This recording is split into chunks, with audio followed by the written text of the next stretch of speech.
Hello everyone, मैं रश्मि आप सबका अपने YouTube channel math concepts with Rashmi पर स्वागत करती हूँ। आई होप कि आप सब लोग अच्छे होंगे, मस्त होंगे, स्वस्थ होंगे और खूब सारा मन लगा के पढ़ रहे होंगे। आज हम आरआरबी एनटीपीसी सीबीटी 2 के लिए मैथ्स का प्रीवियस ईयर का 4th वाला पेपर सॉल्व करेंगे। ठीक है, आज जो हम पेपर सॉल्व करेंगे ये है 12 जून 2022 शिफ्ट 2 लेवल 5 का। शिफ्ट 1 का हमने पिछली क्लास में सॉल्व किया था, आज शिफ्ट 2 का हम सॉल्व करेंगे। ठीक है, तो चलिए क्लास की शुरुआत करते हैं। पहला क्वेश्चन लेंगे और उसे सॉल्व करेंगे। ठीक है, आज मैं एकदम से अच्छे वाले मूड में हूँ, मतलब खुशी खुशी वाले मूड में हूँ। बहुत सारी प्रॉब्लम्स चल रही है और प्रॉब्लम्स को मैं एकदम से खुश होके ऐसे मिलना चाहती हूँ। वो मुझसे मिले तो उनको लगे कि हाँ, किसी से मिल रहे हैं जो हमें देख करके खुश हो रहा है। ऐसे रहना चाहिए हमेशा। ठीक है, अभी मैं ऐसा ही रहूँगी, एकदम खुश, क्योंकि जितना मैं दुखी हो रही हूँ ना उतना ज़्यादा प्रॉब्लम्स आती जा रही है मेरे को। तो प्रॉब्लम्स को लगना चाहिए कि वो गलत इंसान के पास आ गई हैं, उन्हें वापस जाना पड़ेगा मेरे पास से।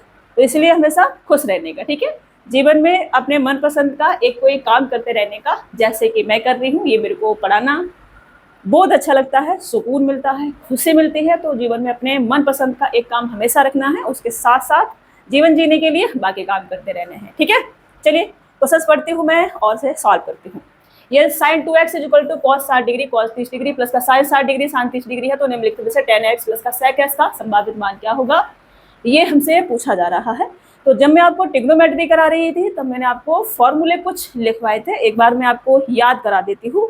मैंने आपको ये लिखवाया था कि sine a plus B is equal to sine a cos b plus का कॉस a साइन b होता है। ठीक है, ये दूसरा साइन a माइनस के b is equal to sine a cos b minus का कॉस a माइनस का कॉस a साइन b आपका होता है। ठीक है, ऐसे ही cos a plus b is equal to cos a cos b minus का साइन a साइन b होता है। ठीक है, और कॉस a माइनस के b is equal to cos a cos b plus का साइन a साइन b आपका होता है। ठीक है, चार फॉर्मूले आपको याद होने चाहिए। ये प्लस का है या माइनस का आएगा मत सोच लेना, मैम गलती से लिख के चली गई है। ठीक है मैम ने गलती से नहीं लिखा है। जब कॉस a प्लस b का होता है तो यहाँ माइनस का आता है, जब कॉस a माइनस b होता है तब यहाँ प्लस आता है। ठीक है जी, क्लियर हो गया। क्वेश्चन पे आ जाए तो ये क्या बनेगा हमारा, cos a cos b plus का sine a sine b cos a minus b का formula, cos a minus b is equal to cos a cos b plus का साइन a साइन b। ठीक है ना, तो ये cos a cos b plus का sine a sine b, ये cos a minus b बनेगा। तो मैं यहाँ से ये लिख सकती हूँ कि sine 2x is equal to cos 60 degree minus का 30 डिग्री कॉस 30 डिग्री। ठीक है, ऐसे लिख सकती हूँ। और cos 30 degree is equal to sine 60 degree, तो cos 30 degree is equal to sine 60 degree हम लिख सकते हैं। यहाँ से साइन जाएगा, 2x है तो x बराबर कितना होगा 30 डिग्री, इसका कितना गुना है 30 गुना है ये, तो x बराबर कितना आ जाएगा 30 degree, x is equal to 30 degree. तो हमसे जो पूछा है, ये हमसे पूछा है कि 10x प्लस का sec x कितना होगा, तो 30 डिग्री होता है हमारा 1/√3 प्लस का sec 30 डिग्री होता है हमारा 2/√3, ये आ जाएगा 3/√3, और इसको हम ले सकते हैं केवल √3, और ये होगा आपका आंसर ऑप्शन डी वाला। ये समझ में आया, 3/√3 को केवल √3 क्यों ले सकते हैं, क्योंकि ये जो हमारे पास 3/√3 है, इसको हम √3 इंटू √3 अपॉन में √3 लिख सकते हैं। √3 से √3 का गुणा कर देंगे तो केवल हमारे पास 3 बचेगा। ओके, क्योंकि रूट से रूट का गुणा रूट हट जाता है, इसको √3 का स्क्वायर भी लिख सकते हैं, स्क्वायर से रूट हटेगा तो केवल 3 बचेगा। अगर हमें इसको ऊपर ले जाना है तो इसको काट दो, केवल क्या बचेगा √3। ठीक है, ऐसे ना लिखना है, ऐसे लिखना है, तो हम √3। समझ में आ रहा है? अभी कोई भी ये नहीं बोलेगा कि समझ में नहीं आया मैम। ठीक है, कूट देंगे हम उसको, क्योंकि ट्रिग्नोमेट्री बहुत अच्छे से करा रखी है। आज अपन खुशी खुशी वाले मूड में है तो खुशी खुशी से ही पढ़ना है। ठीक है, एबीसीडी एक चक्रीय चतुर्भुज है, एबी वृत्त का व्यास है, यदि एसीडी 35 डिग्री है तो बीएडी का मान ज्ञात कीजिए, ये हमसे कहा जा रहा है। देखो, चक्रीय चतुर्भुज बनाएंगे, सबसे पहले एक सर्कल बनाएंगे। चक्रीय चतुर्भुज का मतलब होता है कि सर्कल के अंदर एक चतुर्भुज बना है, क्वाड्रिलेटर बना हुआ है, जिसके आमने सामने के कोणों का योग 180 डिग्री है। ठीक है, तो ABCD एक चक्र चतुर्भुज है, AB वृत्त का व्यास है। अब AB व्यास है तो सेंटर पॉइंट से होकर के ऐसे गुजरेगा। ठीक है, ये इसका सेंटर पॉइंट होगा। ये है हमारे पास A, ये है हमारे पास B, और ACD 35 डिग्री है। ACD 35 डिग्री है, तो A, B, C और D मैं यहाँ बना देती हूँ। ठीक है, ऐसे बना देती हूँ, A, C और D, और ACD 35 डिग्री है। ये वाला जो एंगल है ये है 35 डिग्री का। ठीक है, दिखाई दे रहा है। BAD का मान क्या होगा, ये हमसे पूछा है। BAD का ये पूरा एंगल क्या होगा, ये हमसे पूछा है। ठीक है, तो एक चीज मैंने आपको, जब मैं ये सर्कल करा रही थी, तब मैंने आपको एक चीज ये भी सिखाई थी कि ये जो हमारा सर्कल होता है, इस सर्कल में ये जो हमारा व्यास होता है, डायमीटर जो होता है, ये परिधि पर हमेशा 90 डिग्री का एंगल बनाता है। ठीक है, क्या बनाता है, 90 डिग्री का एंगल बनाता है। चाहे यहाँ बना दो, चाहे यहाँ बना दो, चाहे यहाँ बना दो, चाहे यहाँ बना दो, चाहे इधर बना दो, कहीं भी बना दो, ये सभी एंगल जो होंगे ये सब 90 डिग्री के बनेंगे। ठीक है, कितने बनेंगे, 90 डिग्री के बनेंगे। ये मैंने आपको सिखाया था। याद आ रहा है कुछ, दिमाग की जो बत्तियां हैं वो थोड़ी थोड़ी खुल रही होंगी, है ना। तो ये सब क्या होते हैं, 90 डिग्री के। तो ये जो एंगल है आपका BCA, ये कितना होगा, ये होगा 90 डिग्री का। ठीक है, अब ये 90 डिग्री का है, तो ये पूरा जो एंगल है BCD, ये कितने का हो गया, ये पूरा हो गया आपका 90 और कितना 35, 125 डिग्री का। 125 डिग्री का ये है, तो एंगल A और angle C, angle A plus angle C is equal to कितना होगा, 180 डिग्री, क्योंकि ये क्या है, चक्रीय चतुर्भुज।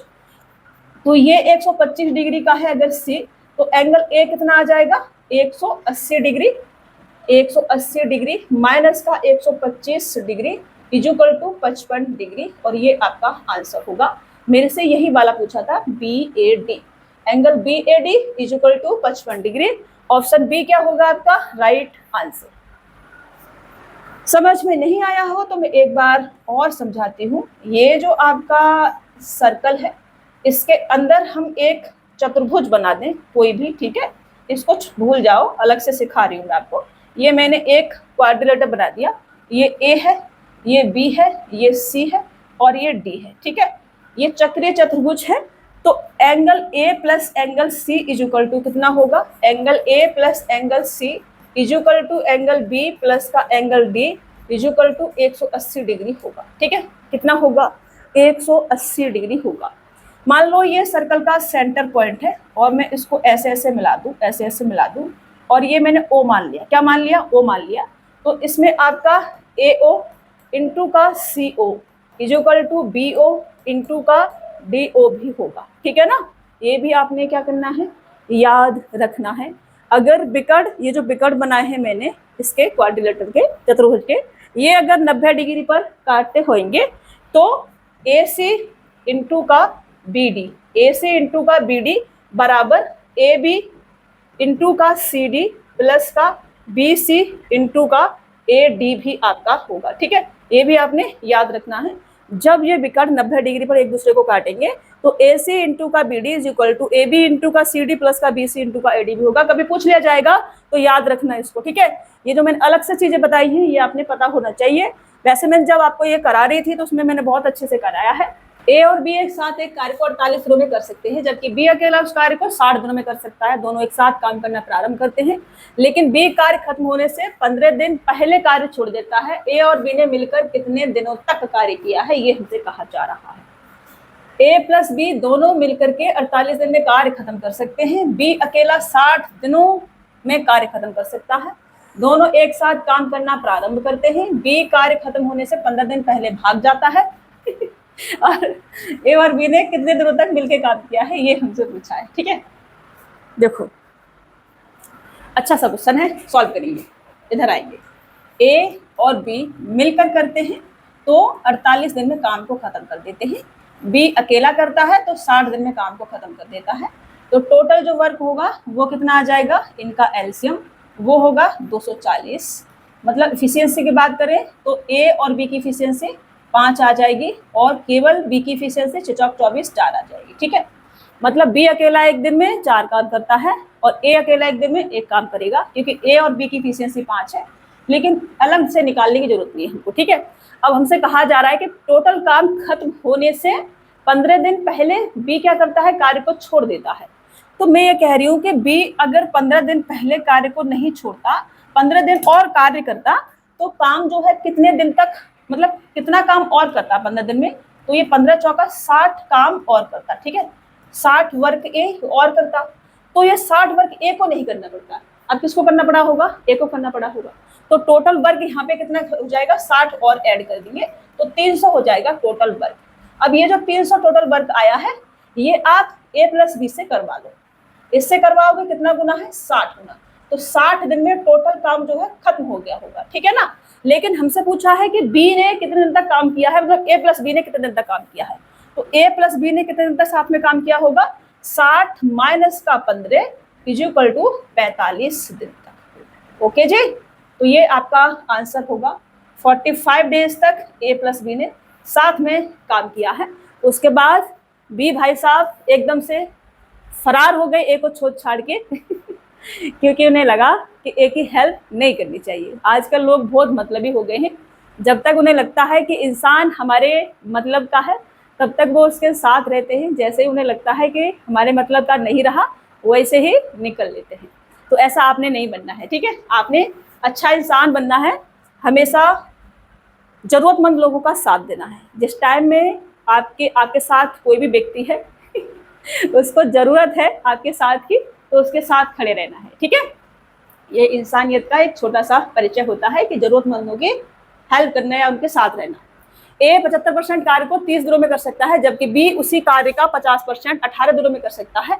यदि वे एक साथ कार्य करते हैं तो कार्य का कितना भाग एक दिन में हो जाएगा। ए भाई जो है वो 75% कार्य 30 दिनों में कर सकता है, बी उसी कार्य का 50% 18 दिनों में कर सकता है। यदि वे एक साथ कार्य करते हैं तो कार्य का कितना भाग एक दिन में हो जाएगा, ये हमसे कहा जा रहा है। अब देखो ए की अगर हम बात करें तो ए जो है वो 75% वर्क 30 दिनों में करता है, ठीक है। कितने में करता है, 30 दिन में करता है। 75% वर्क 30 दिन में करता है, तो पूरा कितने दिन में करता होगा, पूरा काम 100% होगा, ठीक है। तो 100% वर्क करने के लिए इसे टाइम लगता होगा। ये है हमारे पास 2:5 का रेशियो, तो 2:5 का करने के लिए 40 दिन इसका आ जाएगा, ठीक है ना। 20 दूनी 40 और 20 पर 100, 40 दिन का समय लगेगा। ऐसे ही बी के साथ भी है। बी जो है 50% काम 18 दिन में करता है, तो 100% कितने में करता होगा, इसका यहीं से हमने निकाल दिया, 18 दूनी 36 दिन में करता होगा, ठीक है ना। तो बी आ जाएगा यहाँ पर, और बी के लिए हम लिख सकते हैं कि बी जो है वो 100% कार्य कितने में करता होगा, 36 दिन में करता होगा, ठीक है। कितने दिन में करता होगा, 36 दिन में करता होगा। अब एक दिन में दोनों मिलकर के कितना काम का भाग करेंगे, ये हमसे पूछा है। तो टोटल वर्क कितना आ जाएगा, 36 और 40 का एलसीएम वो कितना होगा, 360 ही आ जाएगा, ठीक है ना। और तो बनेगा नहीं, 9 चौक 36 और 4 का उसमें मल्टीपल बनेगा, 360 ही आएगा, ठीक है। 360 40 से काटोगे तो 4 नेम 36, और 36 से काटोगे तो 10 बार जाएगा। तो एक दिन में ए करता है 9 काम, एक दिन में बी करता है 10 काम। तो ए प्लस बी एक दिन में कितना करेंगे, ए प्लस बी एक दिन में करेंगे, एक दिन का काम 19 और टोटल वर्क कितना है 360। तो 19/360 ये ए प्लस बी का एक दिन का कार्य होगा, और ये आपका आंसर होगा, ठीक है। मैं एक एक लाइन लिख के आपको समझा रही हूँ, समझ में आना चाहिए, जबरदस्ती दिमाग में घुसाना है उसको, ठीक है। दिमाग में जगह नहीं है तो बनाओ, फालतू चीजों को डिलीट करो। राहुल ने एक निश्चित मूलधन को 2 वर्षों के लिए 60% वार्षिक चक्रवृद्धि ब्याज की दर से निवेश किया, जो वार्षिक रूप से संयोजित होता है। यह 2 वर्ष के अंत में उसे 11,700 रुपये ब्याज प्राप्त होता है। तो उसने प्रारंभ में कितना निवेश किया था, ये हमसे पूछा जा रहा है। देखो, राहुल ने एक निश्चित मूलधन 2 वर्षों के लिए 60% वार्षिक चक्रवृद्धि ब्याज की दर से निवेश किया, जो वार्षिक रूप से संयोजित था। 2 वर्ष के अंत में उसे 11,700 रुपये ब्याज मिला है। तो प्रारंभ में उसने कितना निवेश किया था, प्रिंसिपल हमसे पूछा है। तो 60% है और ईयरली है, तो 60% बराबर 3/5 होगा। मतलब कि मैं यहाँ प्रिंसिपल और अमाउंट लिखूँ तो मैं लिख सकती हूँ कि एक साल में ये 5 से कितना होता है, 8 हो जाता है, ठीक है। कितने में, एक साल में। तो 2 साल में कितना हो जाएगा, टाइम 2 गुना तो स्क्वायर, 55 25 से 8 8 64, तो ब्याज कितना मिलेगा, ब्याज मिलेगा 9 और 3 39, ठीक है। इसकी वैल्यू हमें कितनी दे रखी है 11700। तो प्रिंसिपल हमसे पूछा है कि निवेश किया गया कितना था, तो 25 था। 25 की वैल्यू कितनी आ जाएगी भाई, ये इसका कितना गुना है 300 गुना है, तो 300 गुना करेंगे 25 3 75, ये 7500 आपका आंसर आ जाएगा। 7500 ये आपका आंसर होगा, ठीक है जी। 7500 ऑप्शन सी क्या होगा आपका राइट आंसर हो जाएगा। प्रिंसिपल होगा 7500। 39 का ये 300 गुना है, 3 3 का 9, 9 3 27, डबल जीरो चुपकाएंगे, फिर 25 3 75, डबल जीरो चुपकाएंगे, ठीक है। चलिए आगे बढ़ते हैं। एक निश्चित मूलधन को 2 वर्षों के लिए 40% प्रतिवर्ष चक्रवृद्धि ब्याज पर निवेश किया गया था और ब्याज वार्षिक रूप से संयोजित किया गया था, ठीक है। यदि ब्याज अर्धवार्षिक रूप से संयोजित होता तो 2 वर्षों के बाद पूर्णता पर देय मिश्र धन 4544 रुपए अधिक होता। निवेश किया गया मूलधन क्या था, बहुत ही खतरनाक सा क्वेश्चन है। देखो, निश्चित मूलधन पर 2 वर्षों के लिए 40% प्रतिवर्ष चक्रवृद्धि ब्याज पर निवेश किया गया था और ब्याज वार्षिक रूप से था। पहले क्या था, वार्षिक रूप से था। फिर क्या किया इन्होंने, फिर ये किया है कि ब्याज को अर्धवार्षिक रूप से कर दिया है और टाइम अभी भी 2 साल का ही है, 2 वर्ष का ही है, और मिश्र धन पहले से 4544 रुपए अधिक होता, ऐसा हमसे कहा गया है। और मूलधन हमसे पूछा है, ठीक है। देखो 2 पार्ट में करेंगे इसको सॉल्व। तो पहले 40% है और ईयरली है, ठीक है। 40% है और ईयरली है, तो 40% बराबर 2/5 आ जाएगा, ठीक है। इसको मैं थोड़ा सा कहाँ लिख दूँ, यही लिखना तो पड़ेगा। 40% इज इक्वल टू 2/5, ठीक है, 2/5। तो मैं यहाँ से प्रिंसिपल और अमाउंट का अगर रेशियो लूँ, किसका, प्रिंसिपल और अमाउंट का, यहाँ प्रिंसिपल लिखूँ, यहाँ अमाउंट लिखूँ, तो मैं कह सकती हूँ कि 5 से कितना हुआ होगा, ये 40% प्रतिवर्ष चक्रवृद्धि ब्याज पर निवेश किया गया था और ब्याज वार्षिक रूप से संयोजित किया गया था 2 वर्षों के लिए, ठीक है। 5 से 7 होगा, ठीक है ना। तो एक वर्ष में ये 5 से 7 होगा, तो 2 वर्ष में कितना हो जाएगा, 5 25 से 7 7 49, ठीक है। अब ये वाला यहाँ तक का पार्ट हमने खत्म किया है। अब इधर वाला आएंगे। अगर अर्धवार्षिक रूप से होता तो, अर्धवार्षिक रूप से मतलब कि हर 6 महीने में ब्याज कैलकुलेट होगा, तो 6 महीने के लिए ब्याज कितना आ जाएगा 20%, मतलब 40% का आधा कर देंगे, ठीक है। 40% का आधा करेंगे, कितना आ जाएगा 20%, और 20% इज इक्वल टू 1/5। तो मैं यहाँ पर प्रिंसिपल और अमाउंट अगर लिखूं तो मैं कह सकती हूँ कि 5 से कितना होगा 6 होगा 6 महीने में, ठीक है। 6 महीने में 5 से 6 होगा, तो 2 साल में 24 महीने होते हैं, तो 24 महीने में कितना हो जाएगा, 4 साल नहीं बनानी है पगलेट, समझ रहे हो ना। इसका 4 गुना है। जब ब्याज 2 साल ही देना, 4 साल क्यों बनाना है, हर 6 महीने के बाद ब्याज कैलकुलेट हो रहा है, ठीक है। तो 5 से 6 होगा 6 महीने में, तो 6 का कितना गुना है, 4 गुना है, तो यहाँ 4 पावर लगाएंगे। अब 5 की पावर 4 लगाएंगे, कितना आ जाएगा 625, तो यहाँ कितना होगा 625, ओके। अब 6 की पावर 3 कितना होता है 216, 216 में 6 से और मल्टीपल करना है क्योंकि 4 पावर लगानी, तो 6 36 कैरी लेंगे 3, 6 और 3 9 और 6 दूनी 12, ये आ जाएगा हमारे पास, ओके। अब देखो प्रिंसिपल सेम होना चाहिए, प्रिंसिपल यहाँ 625 है तो यहाँ भी 625 होना चाहिए, क्योंकि प्रिंसिपल तो सेम है ना हमारे पास, तो प्रिंसिपल को हमें सेम बनाना है। यहाँ 625 तो इधर भी 625 बनाने का, तो हमें क्या करना पड़ेगा, इधर गुणा करना पड़ेगा, किससे 25 से, इधर हमें गुणा करना पड़ेगा 25 से, तो यहाँ भी हमें गुणा करना पड़ेगा किससे 25 से, ठीक है। यहाँ 25 से करेंगे कितना आ जाएगा 625, प्रिंसिपल 625, यहाँ 25 से करेंगे 25 चौका 100, 1000 और 25 निम्मा 225, मतलब कि 1225, 1225 ये इधर अमाउंट आ जाएगा। अब अमाउंट का अंतर हमें दे रखा है कि मिश्रण जो है इतना अधिक मिलता, यहाँ मिश्रण कितना है 1296 और यहाँ कितना है 1225, कितना अधिक मिल रहा है। तो आप कहेंगे कि 6 में से 5 जाएगा तो 1, 9 में से 2 जाएगा तो 7 और 12 में से 12 जाएंगे कुछ नहीं बचेगा, तो 71 अधिक मिल रहा है ऑलरेडी, ठीक है। कितना अधिक मिल रहा है 71, और इस 71 की वैल्यू मेरे को दे रखी है 4544, ये दे रखी है। तो मूलधन मेरे से पूछा है, मूलधन कितना है 625, 625 का मल्टीपल कुछ बनेगा। अब इससे मैं काट के देखूं 71 से कितने बार जाएगा, तो ये जाएगा 7 वरना 35, 7 छिके 42 और फिर 4 बार ही जाएगा। ये इसका कितना गुना होगा, ये होगा 64 गुना, 7 छिके 42 और उसके बाद 4 बार जाएगा, 64 गुना होगा। अब ये इधर 64 गुना है, तो प्रिंसिपल मेरे से पूछा है, इधर मेरे को क्या करना पड़ेगा 64 गुना करना पड़ेगा। 4 लेंगे, 16 चौका 64, 25 चौका 100, फिर 4 लेंगे तो ये आपका 40,000 आ जाएगा। केवल 4 बचेगा, 100 बन के। देखो तोड़ दिया मैंने, तोड़ना आपने सीखना पड़ेगा मैंने दिमाग में इसको तोड़ा। ये कितना आ जाएगा, ये आ जाएगा आपका 40,000। ये आपका क्या होगा, प्रिंसिपल, और ये आपका आंसर होगा। मैंने तोड़ा कैसे इसको, देखो ये जो 64 है मैंने यहाँ से 4 लिया और ये 25 इंटू 25 है। ये है हमारे पास 25 इंटू 25 और 64 को मिल सकते हैं 16 चौका 64, ठीक है। इस 4 को इसके साथ लिया, 100 बना दिया। फिर इसको तोड़ा मैंने, 4 चौक 16, फिर इसके साथ लिया, 100 बना दिया। अब मेरे पास केवल 4 बचा, तो 4 और ये वाला 100 और ऊपर वाला 100, तो ये 40,000 आपका आंसर। ऐसा तोड़ के करना है, ठीक है, तोड़ लेना है, तोड़ना सीखना पड़ेगा तोड़ना सीखना पड़ेगा, क्वेश्चन को भी, लोगों को भी, हालात को भी, सबको तोड़ना सीखना पड़ेगा आपने। जिंदगी जैसे चल रही है वैसे ही चलने नहीं देना है। लोग जैसा आपके साथ कर रहे हैं वैसे ही करने नहीं देना है। लोग अगर बार बार आपके साथ गलत कर रहे हैं तो उन्हें तोड़ना पड़ेगा। हालात अगर बार बार बिगड़ रहे हैं तो उन्हें भी तोड़ना पड़ेगा। क्वेश्चन अगर बार बार हमें परेशान कर रहा है तो उसे भी तोड़ना पड़ेगा, ठीक है। तोड़ना आपने सीखना पड़ेगा। एक लंबवृत्तीय शंकु की तिर्यक ऊंचाई 13 सेंटीमीटर है और आधार का क्षेत्रफल 144 पाई सेंटीमीटर स्क्वायर है। शंकु का आयतन सेंटीमीटर क्यूब में ज्ञात कीजिए।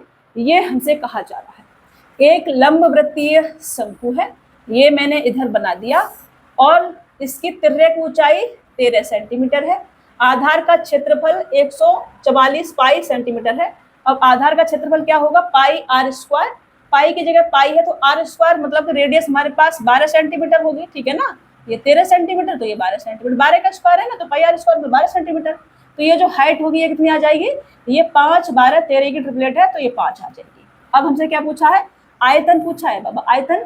तो इसका जो वॉल्यूम होता है वो क्या होता है, वॉल्यूम, मतलब कि आयतन वो होता है 1/3 पाई आर स्क्वायर एच, ठीक है। तो लगाएंगे इसमें फॉर्मूले में 1/3 और पाई आर स्क्वायर बराबर मेरे पास कितना है 144 पाई और एच कितना है मेरे पास में 5। तो यहाँ पे 5 लिखूंगी मैं और 3 से इसको डिवाइड करेंगे। 3 चौक 12 और 8 थे 24 और ये आपका 5 चौक 20 और 8 5 40, ये 240 पाई आपका आंसर हो जाएगा। 240 पाई सेंटीमीटर क्यूब में आएगा। वॉल्यूम है बट वो लिखा नहीं होता, आपने लिखना है सेंटीमीटर क्यूब। ओके, चलिए नेक्स्ट क्वेश्चन। आधार का व्यास 10 मीटर और ऊंचाई 12 मीटर वाला एक शंक्वाकार तंबू बनाया गया है। तंबू की सिलाई में अपव्यय के रूप में अतिरिक्त 10% कपड़े की आवश्यकता होती है। आवश्यक कपड़े का क्षेत्रफल ज्ञात कीजिए, ये हमसे कहा जा रहा है। तो ये मैंने एक शंकु बनाया फिर से और ये इसका बेस हो गया 10 मीटर, इसका व्यास है तो रेडियस 5 मीटर आ जाएगी। ऊंचाई इसकी 12 मीटर है तो स्लैंट हाइट 13 आ जाएगी। 5 12 13 की ट्रिपलेट बन गई। तंबू की सिलाई में अपव्यय के रूप में अतिरिक्त 10% कपड़े की आवश्यकता होती है। तो जो भी इसका क्या आएगा, वक्र पृष्ठीय क्षेत्रफल CSA आएगा, उसका 10% और हमें चाहिए एक्स्ट्रा, ठीक है। तो इसका CSA क्या होता है, वो होता है पाई आर एल। एल क्या है, स्लैंट हाइट। ये जो 13 है ये हमारा एल है, स्लैंट हाइट है, ठीक है। तो पाई की जगह पाई है, पाई को लिखने की आवश्यकता नहीं है कुछ भी। पाई इंटू का आर हमारे पास कितना है, पाई आर एल होता है। पाई आर हमारे पास 5 है और एल हमारे पास 13 है और 10% एक्स्ट्रा हमें चाहिए क्योंकि वो खराब हो जाता है। सिलते सिलते कपड़ा काटा हमने, खराब हो गया। कभी आपने दर्जीगिरी की है, मैंने की है। मेरे को कपड़े सिलना भी आता है मेरे को बहुत सारे काम आते हैं। मेरे को कपड़े सिलना भी आता है, मेरे को अकाउंट्स भी आता है, मेरे को टाइपिंग भी आती है, मतलब बहुत सारी चीज़ें आती है मेरे को। बट मैं इस वाले काम में अपने आप को ज़्यादा हैप्पी फील करती हूँ। मतलब ये मेरा फेवरेट काम है। बाकी सारे जो काम मेरे को आते हैं वो सब जीवन चलाने के लिए हैं जैसे कि पैसे की आवश्यकता रहती है ना, नीड, तो उनसे पैसे थोड़े आ जाए खर्चे के लिए, वो इसलिए है। ये काम इससे करके मुझे खुशी मिलती है, ये काम इसलिए है। इसलिए मैं लंबे टाइम से बिना किसी पैसे के से कर पा रही हूँ। इससे मेरे को लालच नहीं है कि हाँ ये करूँगी तो इससे मुझे पैसा मिलना ही मिलना ज़रूरी है। ये मैं अपने खुशी के लिए करती हूँ क्योंकि ये करने से मुझे बहुत कुछ फील होता है, अंदर से लगता है कि हमें जिंदा हूँ। तो इसलिए अपने मनपसंद का हमेशा एक काम करते रहना, चाहे उसका रिजल्ट आपको देर से मिलेगा। जो आपकी मनपसंद का काम होगा जिसे आप पूरे दिल से कर रहे हैं, उसका रिजल्ट हो सकता है आपको देर से मिले बट मिलेगा। ये जो मैं काम कर रही हूँ इसका रिजल्ट मुझे देर से मिलेगा, बट मिलेगा, ये बात श्योर है, ठीक है। जब मैं लाइक हो जाऊंगी, शायद मैं अभी लाइक नहीं होंगी, जब लाइक हो जाऊंगी तो इसका रिजल्ट भी मुझे मिलेगा, ये श्योरिटी है इस काम की, क्योंकि कोई भी काम जो अच्छा है वो व्यर्थ नहीं जाता है कभी, ठीक है। तो इसमें मेरे को 10% एक्स्ट्रा चाहिए, तो 110% मुझे निकालना है यहाँ से इसका, बस इतनी सी बात हमें समझनी थी। तो यहाँ से 0 से 0 और 13 पंजू 65 का मतलब होगा 5, 11 का 1 और ये 715 पाई बट्टे में कितना आ जाएगा आपका 10। तो 10 का मतलब होगा कि यहाँ पे पॉइंट लग जाएगा, ठीक है। तो 71.5 पाई ये आपका आंसर हो जाएगा। अरे 10 बचा है ना नीचे 0, तो 0 बचा है नीचे, तो एक संख्या बाद पॉइंट लगाना है हमको, ठीक है। चलो, आप लोगों को समझाने के चक्कर में है ना मैं भूल जाती हूँ। ये cot square theta is equal to 1 plus cos square theta minus का साइन स्क्वायर थीटा है, और थीटा जो है वो 0 डिग्री और 90 डिग्री के बीच में है। टेन स्क्वायर थीटा प्लस के कोसाइन स्क्वायर थीटा का मान क्या होगा, ये हमसे पूछा है। तो ये जो आपका 1 है इसको मैं लिख सकती हूँ साइन स्क्वायर थीटा प्लस का कॉज स्क्वायर थीटा। मैंने आपको 3 आइडेंटिटीज लिखवाई थी, याद नहीं है तो खोपड़ी खोल के उसे याद कर लिया करो, ठीक है ना। मैंने लिखवाया था साइन स्क्वायर थीटा प्लस का cos square theta is equal to 1।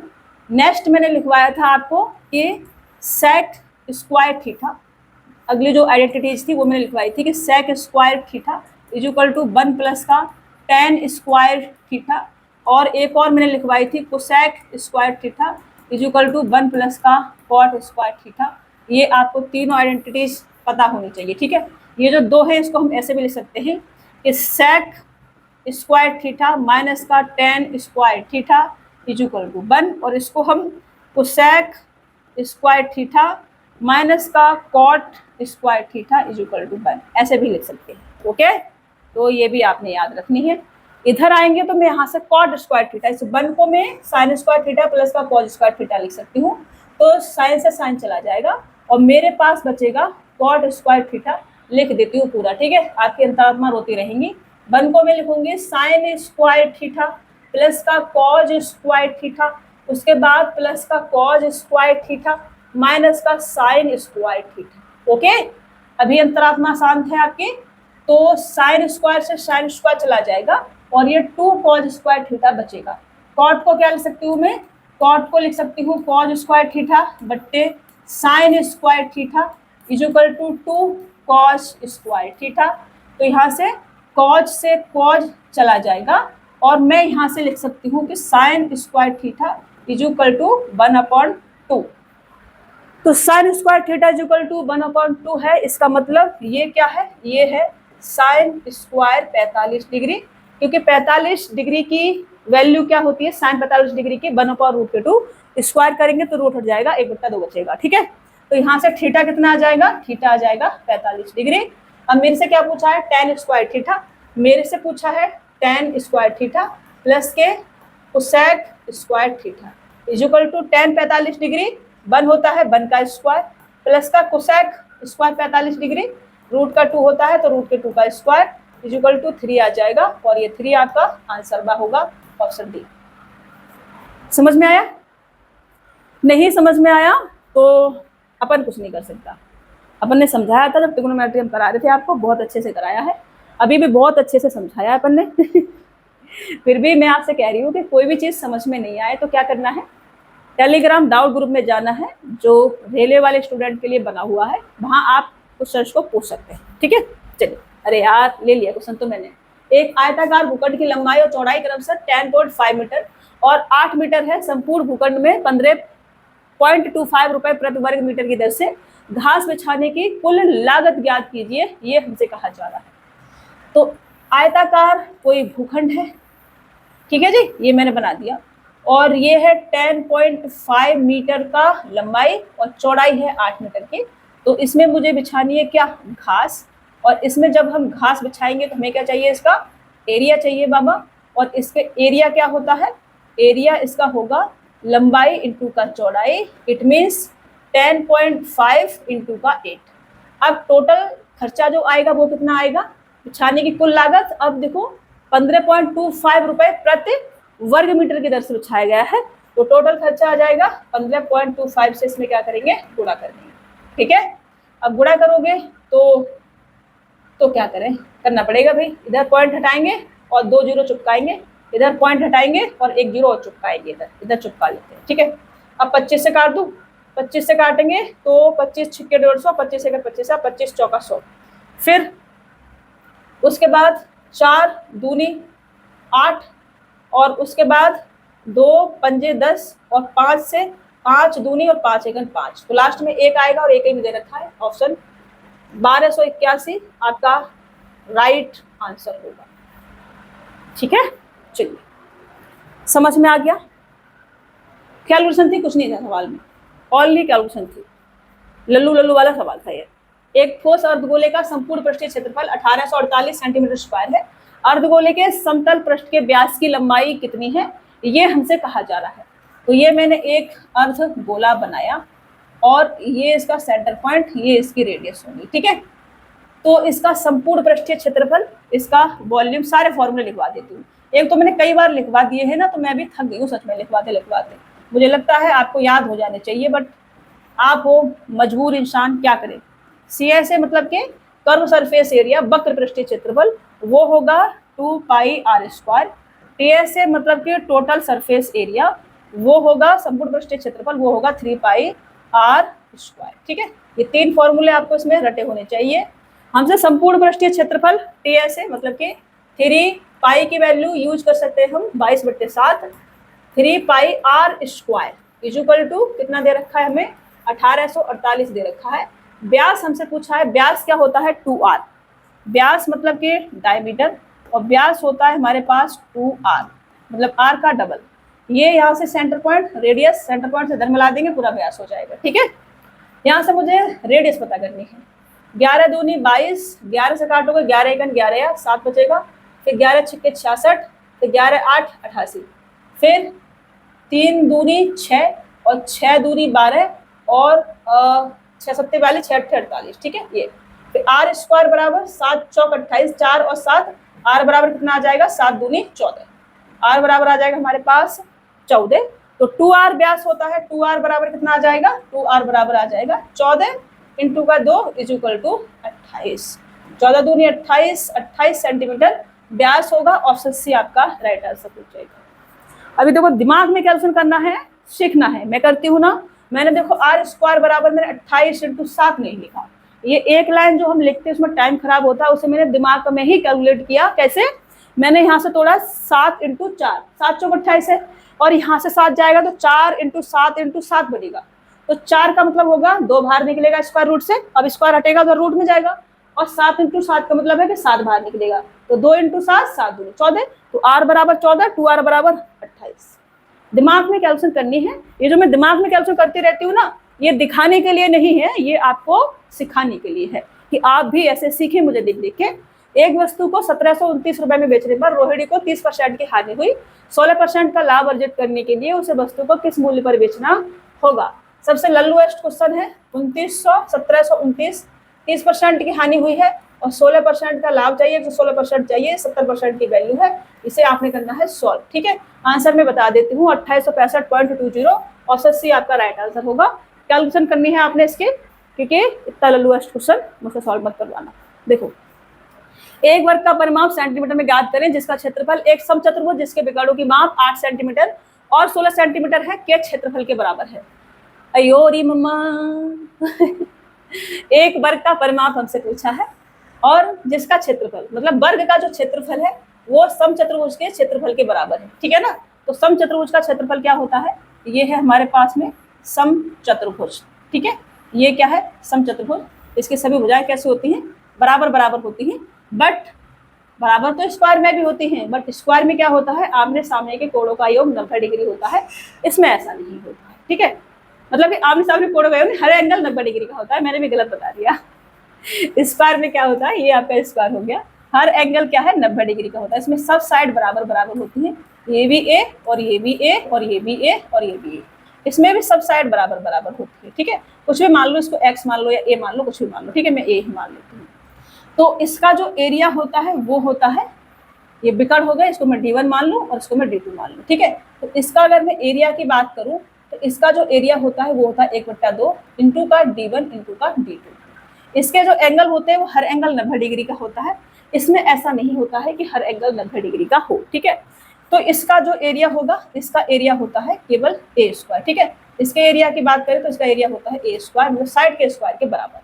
तो अब मैं क्वेश्चन को सॉल्व करूँ तो मुझे दे रखा है विकर्णों की माप 8 सेंटीमीटर 16 सेंटीमीटर। तो मैं यहाँ से ले सकती हूँ 1/2 इंटू का 8 इंटू का 16 इक्वल टू स्क्वायर का एरिया मतलब कि ए स्क्वायर, ठीक है, ये लिख सकते हैं।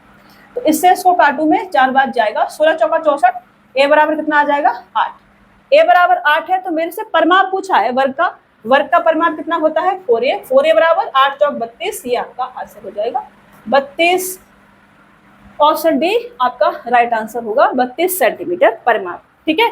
यहाँ मैं लिख देती हूँ परिमाप मतलब कि पेरीमीटर, ताकि आपको फॉर्मूला अगर पता ना हो तो फॉर्मूला भी आपको याद हो जाए। ये होता है 4a का परिमाप।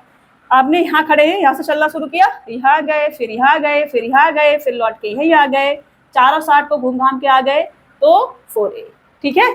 जहां से चलना शुरू किया था वहीं पे वापस आ गए पेरीमीटर। व्यास 36 सेंटीमीटर, ऊंचाई 12 सेंटीमीटर के एक ठोस धातु के शंकु को कितना शंकु आएगा रे, पिघलाया जाता है और 30 सेंटीमीटर त्रिज्या वाले बराबर ठोस गोले बनाए जाते हैं।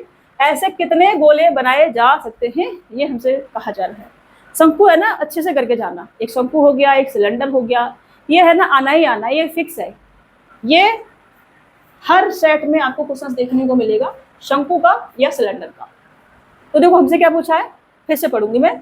व्यास 36 सेंटीमीटर, ऊंचाई 12 सेंटीमीटर के ठोस धातु के शंकु को पिघलाया जाता है और पिघला करके 3 सेंटीमीटर त्रिज्या वाले बराबर ठोस गोले बनाए जाते हैं। ऐसे कितने गोले बनाए जा सकते हैं, ये हमसे कहा जा रहा है। तो जब भी 3D फिगर को, किसी भी 3 डायमेंशनल फिगर को पिघला करके कोई 3 डायमेंशनल फिगर बनाया जाता है तो वॉल्यूम हमेशा सेम रहता है, ठीक है। तो ये जो शंकु का वॉल्यूम है वो कितना आ जाएगा, व्यास 36 है तो रेडियस 18 आ जाएगी। तो 1/3 इंटू का पाई इंटू का आर स्क्वायर मतलब कि 18 इंटू 18 इंटू का एच मतलब कि 12 बराबर गोले का वॉल्यूम 4/3 इंटू का पाई इंटू का आर क्यूब मतलब 3 सेंटीमीटर त्रिज्या, 3 का क्यूब, 3 इंटू 3 इंटू 3 इंटू कितने गोले बनाए जा सकते हैं। तो मैंने कहा एक्स बनाए जा सकते हैं, तो एक्स मैंने मान लिया गोलों की संख्या, ठीक है। मैंने क्या मान ली, एक्स गोले बनाए जा सकते हैं। तो पाई और 3 से पाई और 3 उड़ा दो, इधर उड़ा दिया हमने। फिर उसके बाद 4 तिया 12 और ये 3 उड़ा दिया। फिर उसके बाद 3 त्रिका 9 और 9 दूनी 18 और 18 दूनी 36। तो एक्स बराबर कितना आ जाएगा, 36 गोले बनाए जा सकते हैं बाबा, ठीक है। 36 गोला, ऑप्शन सी आपका राइट आंसर हो जाएगा। अगर फॉर्मूला पता नहीं है तो इसको मैं थोड़ा उधर लिख करके फॉर्मूले भी मैं आपको समझा देती हूँ। इधर लिख दूँ, इधर ही लिख देती हूँ, एक्स इज इक्वल टू 36, ठीक है। ये आपका आंसर हो जाएगा। और इधर फॉर्मूले बता देती हूँ, शंकु का भी और गोले का भी, ताकि आपको पता रहे। ये हाइट, ये रेडियस, ओके, ये रेडियस, ये हाइट और ये स्लैंट हाइट, और ये आपका गोला और ये इसके रेडियस, ठीक है। यहाँ पर अगर हम वॉल्यूम की बात करें, किसकी वॉल्यूम की बात करें, तो वॉल्यूम होता है 1/3 पाई आर स्क्वायर एच। और इसका CSA की बात करें तो CSA होता है पाई आर एल। एल क्या है, ये सिलेंट है, ठीक है ना। इसको मैंने कैपिटल बना दिया है, स्मॉल बना लेना, हटा के मैं ही बनाती हूँ, आपका भरोसा नहीं है क्या क्या बना दें आप, ठीक है। आपका कौन भरोसा नहीं है बाबा। ये स्लैंट हाइट। और TSA की अगर बात करें तो TSA इसका पाई आर एल प्लस के पाई आर स्क्वायर। यहाँ बात करें वॉल्यूम की इसकी, तो यहाँ वॉल्यूम आ जाएगा इसका कितना, 4/3 पाई आर क्यूब, और इसमें आपका CSA बराबर TSA होता है, और ये होता है आपका कितना 4 पाई आर स्क्वायर, ठीक है। पसीना है ना एकदम भयंकर वाला आ रहा है सच में। चलो, जॉन ने एक दुकान से 3 वस्तुएं खरीदी। वस्तु A का मूल्य वस्तु B के मूल्य का 2/3 था, जबकि वस्तु C का मूल्य वस्तु B के मूल्य का 3/4 था। यदि वस्तु A का मूल्य 88 रुपए था तो वस्तु C का मूल्य कितना था, ये हमसे कहा जा रहा है। देखो, A है हमारे पास और B है हमारे पास और C है हमारे पास। पानी पी लूँ थोड़ा सा, 1 मिनट रुकना। चलिए क्वेश्चन इसको सॉल्व करती हूँ मैं। जॉन ने एक दुकान से 3 वस्तुएं खरीदी थी, ठीक है ना। एक दुकान से 3 वस्तुएं खरीदी थी। वस्तु A का जो मूल्य है वो B के मूल्य का 2/3 था, जबकि वस्तु C का मूल्य वस्तु बी के मूल्य का 3/4 था और वस्तु ए का मूल्य 88 है, तो सी का मूल्य मेरे से पूछा है। ये ए और बी अगर मैं ले लूं तो ए का मूल्य बी के मूल्य का 2/3 था, इसका मतलब बी अगर 3 होगा तो ये 2 होगा, ठीक है। फिर मैंने यहाँ पे सी भी ले लिया। अब वस्तु सी का मूल्य बी के मूल्य का 3/4 था, मतलब बी अगर हमारे पास 4 होगा तो सी 3 होगा, ये हमसे कहा जा रहा है। अब बी को क्या करना पड़ेगा, हमें इक्वल करना पड़ेगा। बी यहाँ 4 है या 3 है, ऐसा नहीं हो सकता ना, बी होना चाहिए इक्वल। इक्वल करने के लिए यहाँ 4 से मल्टीपल कर लो, यहाँ 3 से कर लो, फिर यहाँ भी 3 से करना पड़ेगा और यहाँ आपको 4 से करना पड़ेगा, ठीक है। तो ये 4 दूनी 8, ये 4 तिया 12 और ये 3 तिरका 9, ये क्या आ गया, इनका रेशियो आ गया। अब इस 8 की वैल्यू मुझे क्या दे रखी है, ए का मूल्य 88 रुपए है। कितना गुना है, आप कहेंगे 11 गुना है मैम, तो इधर भी इसका 11 गुना हो जाएगा, 11 दूनी 99 और सी आ जाएगा 99। बस बात खत्म। ऑप्शन बी क्या हो जाएगा आपका राइट आंसर हो जाएगा। बस रेशियो आपने बनाना था। एक छड़ी को 2 भागों में तोड़ दिया गया जिनकी लंबाई 7 और 12 11 के अनुपात में है। ये छोटे भाग की लंबाई 77 सेंटीमीटर है, तब संपूर्ण छड़ी की लंबाई ज्ञात करें। अब इसमें लिखने की जरूरत थोड़ी है कि अब छड़ी बनाएंगे तब करेंगे। छोटा भाग 7 है और इसकी 77 सेंटीमीटर लंबाई है, तो टोटल कितना है, ये 18 है। तो 18 की कितनी आ जाएगी, ये इसका 11 गुना है, तो इधर भी 11 गुना, मतलब 8 9 1। लेकिन सेंटीमीटर से मुझे मीटर में पूछा है, तो मीटर से कन्वर्ट करने के लिए 100 से भाग कर देंगे, तो 1.98 metre. 100 centimetre is equal to 1 metre. यहाँ लिखो 100 centimetre is equal to 1 metre और 1000 metre is equal to 1 kilometre, ठीक है। चलिए नेक्स्ट, साधारण ब्याज पर एक निश्चित मूलधन 3 वर्षों में 12% प्रतिवर्ष की दर से 3400 रुपए हो जाता है। मूलधन क्या है, अब ये भी देखो, ब्याज कितना ऐड हुआ होगा, 12 3 36%। ब्याज क्या होता है इसमें, time into rate of interest, और 100% प्रिंसिपल होगा, तो टोटल कितना आ जाएगा, ये 136%, ठीक है। 36% ब्याज और 100% प्रिंसिपल। हमसे क्या पूछा है, मूलधन पूछा है। प्रिंसिपल कितना होगा, 100% होगा। और अमाउंट कितना बन गया होगा, अमाउंट कितना है, अमाउंट है 100% प्लस का 36% इज इक्वल टू 136%। सही से लिख जाओ भाई, 136%, जिसकी वैल्यू मुझे दे रखी है 3400। तो 100% की क्या आ जाएगी, 4 से काट दें इसको, 4 से काटो इसको भी और इसको भी। 4 से काटोगे तो 4 तिया 12 और 4 चौक 16 और 4 से काटोगे तो ये 25% बनेगा, ठीक है ना। तो ये इसका कितना गुना है बाबा, आप कहोगे 100 गुना है, तो इधर भी कितना गुना हो जाएगा, 100 गुना हो जाएगा। तो इधर कितना आ जाएगा, 2500 आ जाएगा। बस इतनी सी बात आप कर क्यों नहीं पाते हैं, इतनी सी बात नहीं कर पाते हो क्या है, कैसे काम चलेगा बताओ, करनी है आपने, ठीक है। आज देखो मैं बहुत अच्छे वाले मूड में हूँ ना बीच बीच में थोड़ा सा डांट भी पड़ रही होगी आप लोगों को, सॉरी है ना। और ऐसे ही रहने का, मस्त रहने का, बाहर में जाए टेंशन वेंशन सब कुछ ले लेके मर जाएंगे एक दिन, सब यहीं रह जाना है, टेंशन नहीं लेने का। ये जो जिंदगी है ना, जब तक, जैसे अभी आप स्टूडेंट हैं, पढ़ रहे हैं, आपको लगता होगा ना जॉब लग जाएगी तो लाइफ एकदम बल्ले बल्ले हो जाएगी, नहीं होगी फिर कुछ और प्रॉब्लम्स होंगी, अभी कुछ और प्रॉब्लम्स हैं। प्रॉब्लम्स जिंदगी भर चलेंगी, इसलिए ना प्रॉब्लम्स को प्रॉब्लम्स की तरह लेना ही नहीं है, एकदम हंसते खेलते मुस्कुराते हुए रहना है। प्रॉब्लम्स आए तो उसे लगना चाहिए कि वो गलत जगह पर आ गई है, गलत व्यक्ति के पास आ गई है, ठीक है, ऐसे रहना है। 1 वर्ष के लिए प्रतिवर्ष साधारण ब्याज की एक निश्चित दर पर निवेश किए गए एक निश्चित मूलधन की पूर्णता पर देय राशि 1484 रुपए थी। यदि ब्याज दर 2% अधिक होती तो मिश्र धन 26.5 रुपए अधिक होता। मूल दर पर निवेश किए गए मूलधन पर कितना ब्याज मिलेगा। इतना बाहियात क्वेश्चन मैंने अपने जीवन में नहीं देखा है। यदि ब्याज दर 2% अधिक होती, ठीक है, रेट ऑफ इंटरेस्ट 2% अधिक होता तो मिश्र धन 26.50 रुपए अधिक होता। तो इसमें नया क्या है, साधारण ब्याज है, जितना रेट ऑफ इंटरेस्ट अधिक होगा उतना मिश्र धन अधिक हो जाएगा। तो मैं यहाँ से कह सकती हूँ कि 2% की वैल्यू कितनी है, 26.50 है। तो प्रिंसिपल अपने आप में 100% होगा बाबा। तो 100% बराबर कितना आ जाएगा, ये इसका 50 गुना है, इधर भी 50 गुना अगर हम कर दें तो कितना आ जाएगा, इधर भी अगर हम 50 गुना कर दें तो 2 संख्याओं के बाद पॉइंट है तो दोनों जीरो हट जाएंगे। फिर उसके बाद 5 25 कैरी लेंगे, 2 56 30 2 32 कैरी लेंगे 3 5 2 10 और 3 13 1325 आ जाएगा। अब 1325 प्रिंसिपल हमारे पास आ गया, ठीक है ना। ये क्या है हमारे पास, अमाउंट है ये हमारे पास। 1 वर्ष के लिए प्रतिवर्ष साधारण ब्याज की दर से एक निश्चित दर पर निवेश किए गए निश्चित मूलधन की पूर्णता पर देय राशि 1484 रुपए है। तो ये है हमारे पास अमाउंट कितना है, 1484 रुपए। तो हमसे क्या पूछा है, हमसे पूछा है मूल दर पर निवेश किए गए मूलधन पर कितना ब्याज दिया गया था। तो इसमें ब्याज कितना है ये हमसे पूछा है। तो यहाँ ब्याज कितना आ जाएगा, ब्याज आ जाएगा इसमें से, इससे माइनस करो तो 75 और प्लस का 84, 75 प्लस का 84 इजुकल टू 9 और 8 7 15, 159। ऑप्शन डी आपका क्या हो जाएगा, राइट आंसर। ये इतना सा क्वेश्चन था। इतनी बड़ी क्वेश्चन की लैंग्वेज देखिए, डरना नहीं है, डरना सख्त मना है। विमल ने परीक्षा में 46% अंक हासिल किए और परीक्षा में 10% अंकों से अनुत्तीर्ण हो गया। यदि उसने 52% अंक प्राप्त किए होते तो उसे न्यूनतम योग्यता अंकों से 8 अंक अधिक प्राप्त होते। परीक्षा में उत्तीर्ण होने के लिए न्यूनतम अंक क्या है।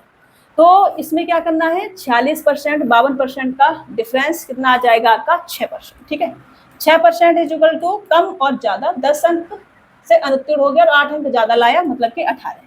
6% बराबर 18, तो 100% मार्क्स होंगे टोटल अपने आप में। तो 100% बराबर ये इसका 3 गुना, इसका 3 गुना करेंगे तो 300। ठीक है, कितना आ जाएगा, 300। मैंने बेसिक से सिलेबस में करा रखा है, ऐसा क्यों होता है। सिलेबस अगर आपने नहीं देखा है तो देखने का, उसके बाद टेस्ट सीरीज देखने का। ठीक है, सिलेबस कराने के बाद टेस्ट सीरीज करा रही हूँ, इसीलिए क्योंकि आपको मैं मान के चलूंगी कि बेसिक चीजें सभी आपकी क्लियर है। ठीक है, तो ये आपका कितना आ जाएगा, 300। टोटल मार्क्स 300 है, लेकिन मुझसे टोटल नहीं पूछा है, मुझसे पूछा है परीक्षा में उत्तीर्ण होने के लिए न्यूनतम मार्क्स कितने चाहिए। तो उत्तीर्ण होने के लिए चाहिए मेरे को, पासिंग मार्क्स है 46% प्लस का 10, यही है पासिंग मार्क्स। ठीक है ना, ये क्या है, ये है पासिंग मार्क्स। ठीक है, ये क्या है, ये है passing marks. Passing marks, passing marks क्या है, 300 का 46% प्लस का 10।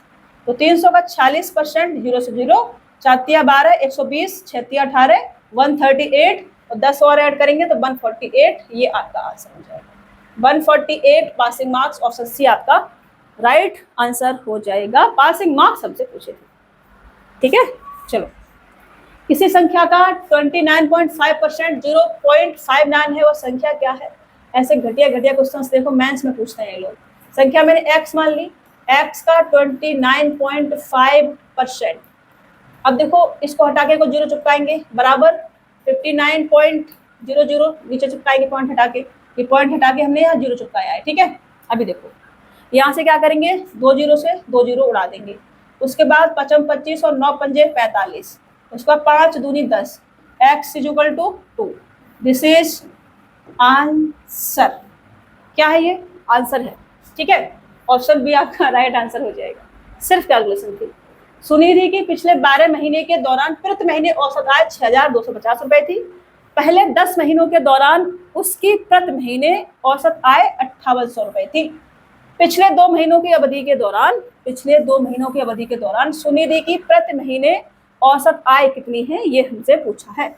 12 महीनों की औसत आय 6250 है, 10 महीने की औसत आय 5800 रुपए है। ठीक है, तो 12 महीनों के लिए जो औसत आय है वो है 6250 रुपए और 10 महीने के लिए जो औसत आय है वो है 5800। तो 2 महीने बचे हमारे पास, तो 2 महीनों की एवरेज इनकम कितनी आ जाएगी। अगर मैं मान के चल लूँ कि हर महीने 6250 रुपए रही होगी, तो ये जो 2 महीने हैं इनमें भी हर महीने 6250 रही होगी, बट 1 महीने की तो 2 महीने की इतनी आ जाएगी। ठीक है ना, अब ये जो 10 महीने की 5800 है, तो यहाँ भी तो हर महीने अगर मैं 6250 ले रही हूँ तो यहाँ भी तो 6250 होना चाहिए था, बट नहीं है। कितना कम है, तो आप कहेंगे कि 450 कम है, बट कितने पर, 10 महीने पर। 10 महीने पर कम है, तो यहाँ पे ये जो 2 महीने वाला है ना, यहाँ छोड़ के चला गया है, यहाँ से इसको लेना है। ठीक है, लेना देना हिसाब किताब क्लियर रखना है। ये अपना यहाँ छोड़ के आ गया है, इसको यहाँ पे देना है, वापस करके दिलवाना है। तो 450 इंटू का कितना, 10 महीने का है तो 10 से मल्टीपल करेंगे 10। ठीक है, तो यहाँ पर हम 10 से मल्टीपल ना करके डायरेक्ट यहाँ पे लिख लेते हैं, यहाँ एक 0 चिपका लेते हैं। ठीक है, क्योंकि इससे ये कितना कम था, 450, बट 1 महीने के लिए, 10 महीने के लिए 450 में 10 से गुणा करेंगे तो 4500। ठीक है, अब ये 2 महीने का सम आ जाएगा, मुझे एवरेज चाहिए तो 2 से इसमें क्या करेंगे, भाग करेंगे। 2 से भाग करेंगे तो 2 से 2 और 2 से इसको काटेंगे तो 2 दूनी, फिर 2 दूनी, 2 पंजे 10 और ये 2250 आ जाएगा। फिर इसमें से ऐड करेंगे, ऐड करेंगे तो कितना आ जाएगा, ये आ जाएगा आपका 6000 और 2000 8000, 400 और 100 कितना बनेगा 8500। 8500 मतलब कि 8500 ऑप्शन ए आपका राइट आंसर हो जाएगा। कैलकुलेशन थोड़ा सा फास्ट हो गई है ना मेरी, अब जल्दी कर लेती हूँ मैं, क्योंकि वो है ना हैबिट में आने लगी चीजें मेरे को। अब मेरे को छोटा छोटा गुणा करने की आवश्यकता नहीं पड़ती, मैं दिमाग में कर पाती हूँ। ये प्रैक्टिस से होता है सारा कुछ, आप भी कर पाएंगे अगर कोशिश करते रहेंगे तो, है ना। कोशिश करते रहनी है, पहले छोटे छोटे संख्याओं की कैलकुलेशन दिमाग में करनी है, धीरे धीरे धीरे ना बड़ी बड़ी संख्याओं की कैलकुलेशन दिमाग में होने लग जाएगी। चलो आगे बढ़ते हैं और नेक्स्ट क्वेश्चन लेते हैं। 2 संख्याओं का औसत 46 है, तीसरी संख्या के साथ तीनों संख्याओं का संयुक्त औसत 43 है, तीसरी संख्या क्या है। तो कितना बेसिक का क्वेश्चन है ना, वो वाला तरीका नहीं लगाना, सिंपल तरीके से करेंगे।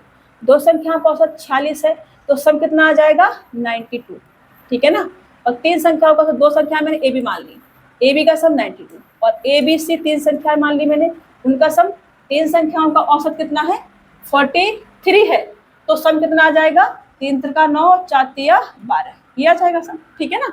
तो तीसरी संख्या हमसे पूछे सी, तो सी कितना आ जाएगा, सी बराबर इसमें से इसको माइनस कर दो तो ये 7 और 3 37 आ जाएगा। बस बात खत्म, बात खत्म। अभी पैसा हजम नहीं हुआ है क्योंकि अभी क्वेश्चंस बचे हैं, जाने का नहीं। करिश्मा पिछले 3 वर्षों से हर वर्ष एक वस्तु की खरीद पर 5400 रुपए खर्च कर रही है, हालांकि इस वस्तु की प्रति इकाई के मूल्य में साल दर साल उतार चढ़ाव आया है, जिसमें पहले वर्ष में प्रति इकाई का मूल्य 9 रुपए, दूसरे वर्ष में 24 रुपए, तीसरे वर्ष में 14.40 रुपए रहा है। 3 वर्षों में करिश्मा ने इस वस्तु के प्रति इकाई औसत मूल्य कितना भुगतान किया है। अच्छा क्वेश्चन है, देखो करिश्मा पिछले 3 वर्षों से हर वर्ष एक वस्तु की खरीद पर 5400 रुपए खर्च करती है, हर वर्ष खर्च करती है, ठीक है ना। हालांकि इस वस्तु की प्रति इकाई मूल्य में साल दर साल उतार चढ़ाव रहा है। पहले वर्ष प्रति इकाई जो कीमत है वो है 9 रुपए, दूसरे वर्ष प्रति इकाई जो कीमत है वो है 24 रुपए, तीसरे वर्ष प्रति इकाई कीमत है 14.40 रुपए। तो 3 वर्षों में करिश्मा ने इस वस्तु के लिए प्रति इकाई औसत मूल्य कितना खर्च किया है। औसत बराबर कुल मूल्य बट्टे कुल वस्तुओं की संख्या। तो मुझे वस्तुओं की संख्या पता करनी है, तो पहले वर्ष में वस्तुओं की संख्या कितनी होगी 5400 रुपए, हर वर्ष 5400 रुपए खर्च करती है, बट पहले वर्ष प्रति वस्तु की कीमत क्या थी 9 रुपए, तो 9 छिक्के 54 मतलब के 600 वस्तुएं उसने खरीदी होंगी, ठीक है ना। वस्तुएं 600 वस्तुएं खरीदी होंगी पहले वर्ष। दूसरे वर्ष सेकंड ईयर क्या हुआ होगा, सेकंड ईयर भी उसने 5400 रुपए खर्च करे हैं, बट प्रति वस्तु कीमत कितनी है 24 रुपए, तो 24 से डिवाइड करोगे, 24 दूनी 48 और उसके बाद 48 के बाद 6 बचेगा और फिर 24 दूनी 48 और 48 के बाद कितना बचेगा 12, 24 पंजे 120, ठीक है ना। ये 225 वस्तुएं यहाँ पर उन्होंने खरीदी होंगी, ठीक है जी। फिर थर्ड ईयर क्या हुआ होगा, थर्ड ईयर क्या हुआ होगा 5400 रुपए खर्च करे हैं, बट प्रति वस्तु कीमत क्या है 14.40 रुपए, यही है ना। हाँ, पॉइंट हटाएंगे, इधर जीरो चुपकाएंगे, डबल जीरो चुपकाएंगे क्योंकि पॉइंट के बाद 2 संख्याएं हैं। अब एक जीरो से एक जीरो उड़ाएंगे, अब इसको काटेंगे बाबा, ला ला ला ला ला ला। देखो 12 से काटो, 12 से काटोगे 12 बार 16 से भी काट सकते हैं ना, 16 तिया 48 तो गड़बड़ हो जाएगी, 16 से काट तो सकते हैं और 12 से काटेंगे, 12 से काटेंगे 12 बार जाएगा और 12 चौक 48, उसके बाद 6 बचेगा, 12 पंच 60 और उसके बाद 2 जीरो बचेंगे, ठीक है। फिर 12 से इसको काटो, 12 तिया 36, 36 के बाद कितना बचेगा 9 बचेगा, मतलब 9 जीरो, 12 सत्ते 84 और 12 पंच 60, उड़ा दिया मैंने इसको, ठीक है। मतलब कि 375 वस्तुएं यहाँ आ गई हमारे पास, उड़ा दिया। देखो मैंने इसको एकदम उड़ा देने का। अब हमसे एवरेज मूल्य पूछा है, तो एवरेज प्राइस कितना आ जाएगा, एवरेज औसत मूल्य हमसे पूछा है, तो कुल कीमत बट्टे कुल वस्तुओं की संख्या, कुल कीमत कितनी आ जाएगी, 1 साल का 5400 रुपए है तो 3 साल का 3 से मल्टीपल कर देंगे, कुल वस्तुएं 600 और 500 और 25 75 600 600 600 1200, ठीक है। कुल वस्तुएं 1200। यहाँ से इसको करेंगे सॉल्व, 00 से 00, 3 चौक 12 और 4 से इसको काटेंगे तो 4 एकन 4, फिर 4 तिया 12 और 4 15 20, 13.50। Option B right answer. समझ में आया? चलिए आगे बढ़े।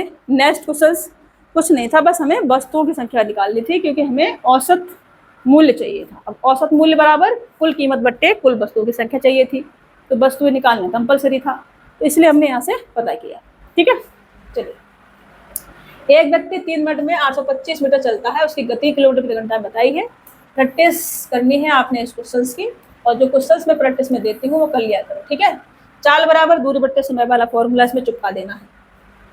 निम्नलिखित वृत्त आरेख विभिन्न राज्यों में एक विशेष वर्ष में दर्ज किए गए अपराध के मामलों के प्रतिशत को दर्शाता है। यदि उस वर्ष राज्य ए वृत्त आरेख में 14% में अपराध के मामले 672 थे, तब एक साथ राज्य सी और राज्य एफ में दर्ज किए गए मामलों की संख्या कितनी थी, ये हमसे कहा जा रहा है। राज्य ए जो कि जिसमें 14% है उसमें 672 थे। ए मतलब कि 14%, आपको दिख नहीं रहा होगा, मैं बड़ा बड़ा लिखती हूँ, ठीक है। ए में कितना है, 14% है, और 14% की वैल्यू मेरे को 672 दे रखी है।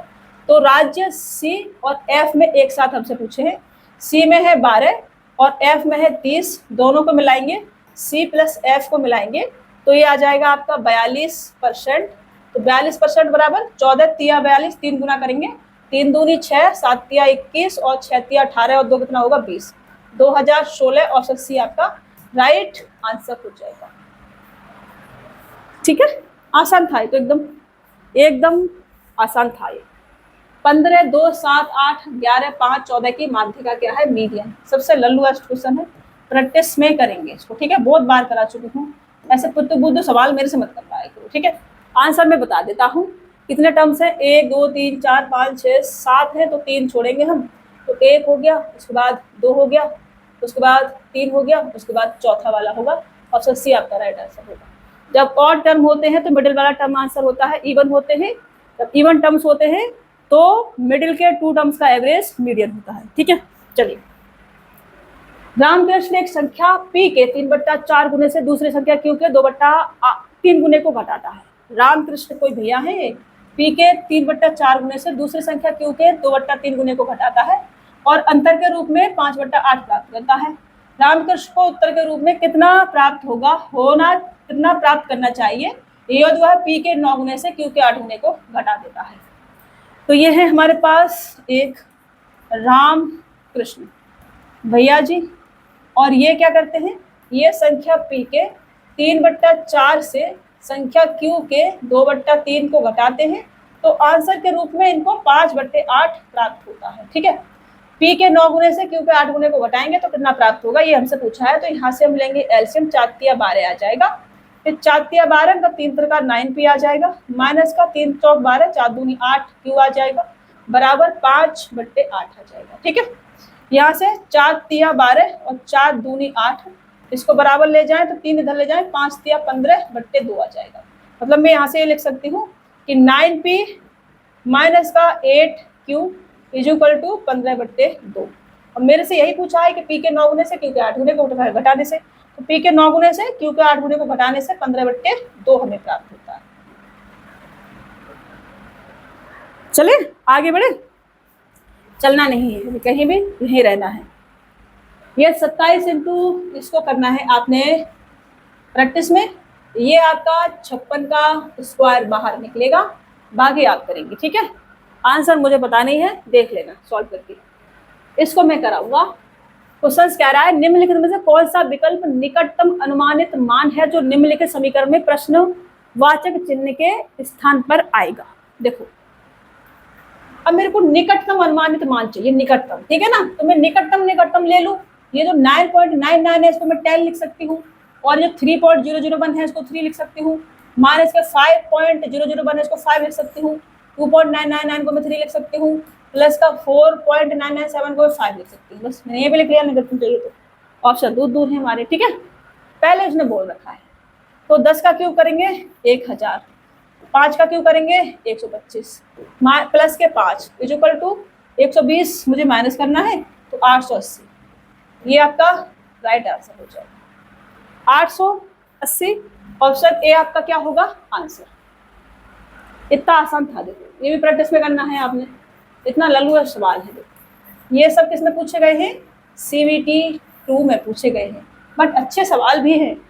ऐसा कोई सवाल नहीं है जो मैंने सिलेबस में नहीं कराया है।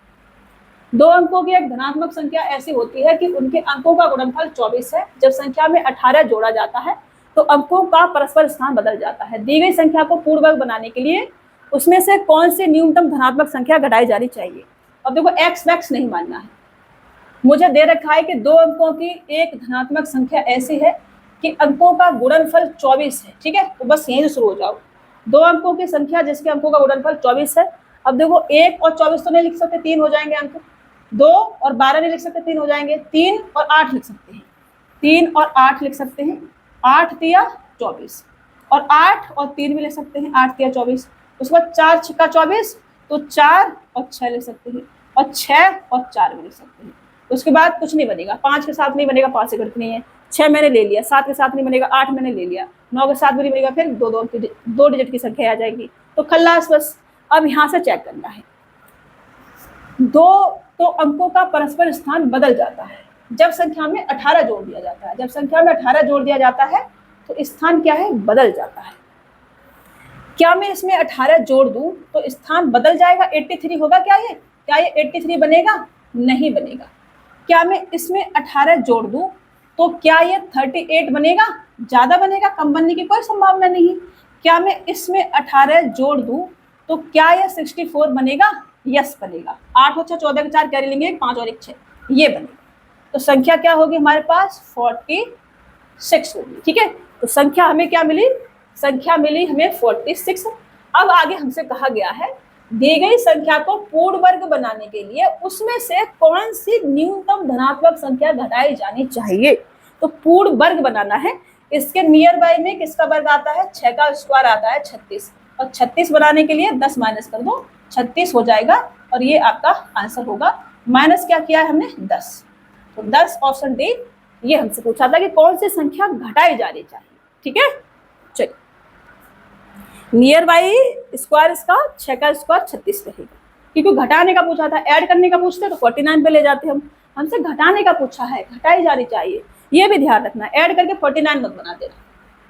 चलो, जब किसी संख्या के 3/4 गुने को 126 के 6/7 गुने में से घटाया जाता है तब प्राप्त उत्तर 33 है। वह संख्या कौन सी है, ये हमसे कहा जा रहा है। देखो, जब किसी संख्या के 3/4 गुने को 126 के 6/7 गुने से घटाया जाता है संख्या के 3/4 गुने को, तो हमें 33 प्राप्त होता है। संख्या क्या है ये हमसे पूछा है। 7 से काटेंगे, 7 × 1 = 7 और 7 8 56, ठीक है ना।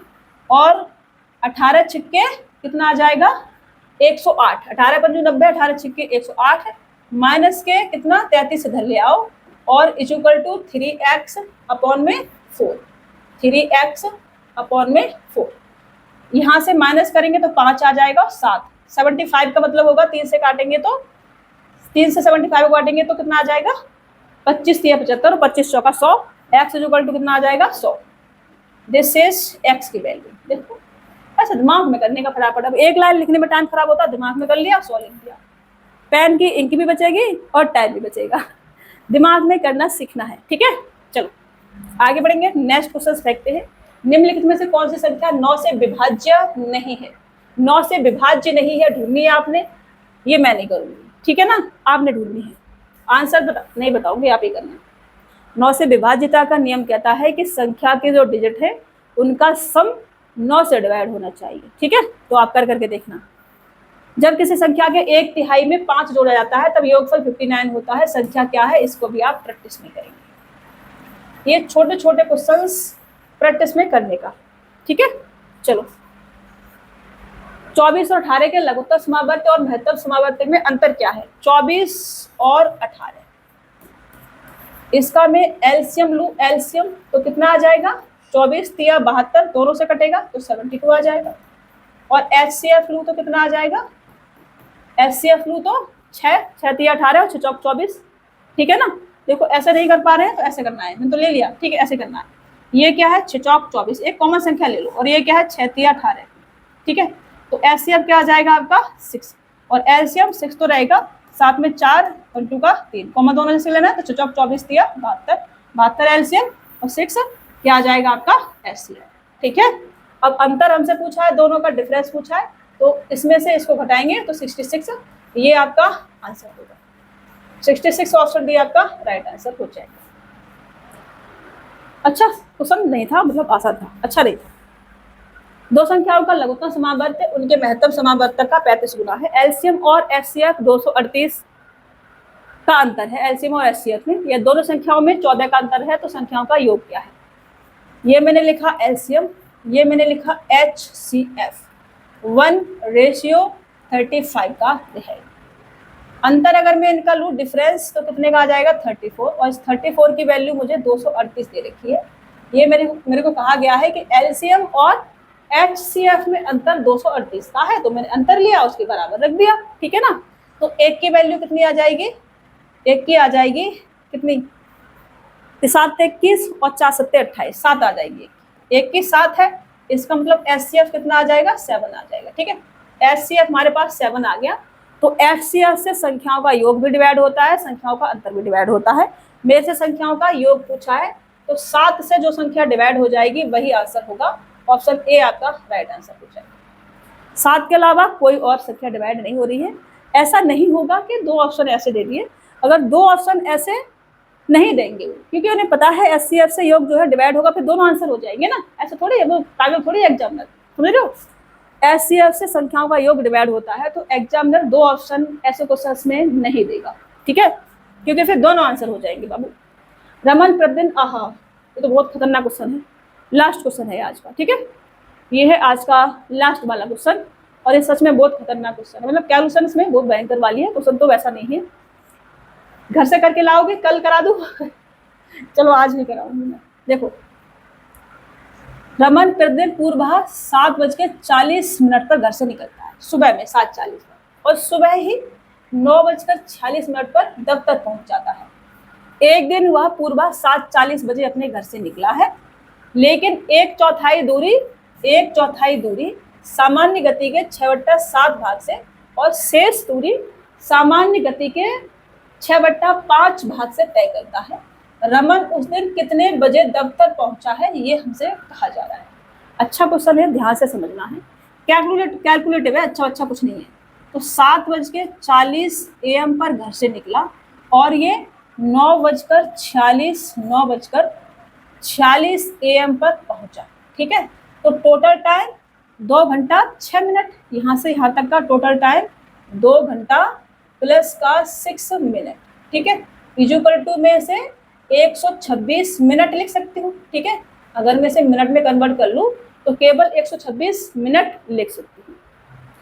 अब मैं स्पीड कुछ मान लेती हूँ जो 6/7 और 6/5 है, 7 और 5 का मल्टीपल, ठीक है ना। मैं स्पीड कुछ मान लेती हूँ, मैंने मान लिया स्पीड 2 घंटा 46 मिनट, और स्पीड में मान लेती हूँ स्पीड में मान लेती हूँ कि ये 35 मीटर प्रति सेकंड स्पीड इसकी रही होगी।